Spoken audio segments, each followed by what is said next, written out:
அன்பான சொந்தங்கள் அனைவருக்குமே வணக்கம். பரபரப்பா போயிட்டு இருக்க கார்த்திகை தீபம் சீரியலை நாளைக்கு மிஸ் பண்ணிடாதீங்க.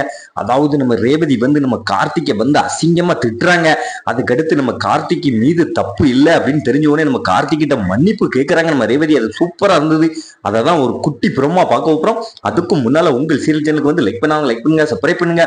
அதாவது பாத்தீங்கன்னா நம்ம ரேவதி இந்த ஆபீஸ்ல வேலைக்கு சேர்ந்த உடனே நம்ம ரேவதி கையால கார்த்திக் ஆர்த்தியை எடுக்க வச்சாங்க.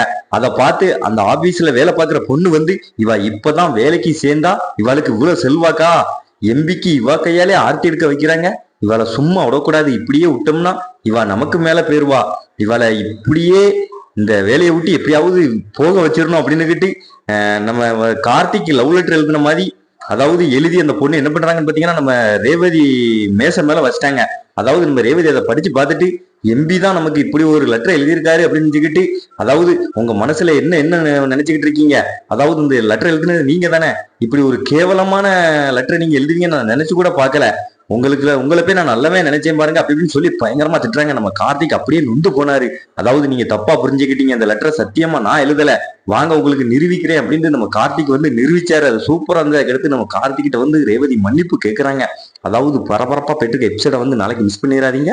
மறக்காம நம்ம சேனலுக்கு லைக் பண்ணுங்க, சப்ஸ்கிரைப் பண்ணுங்க.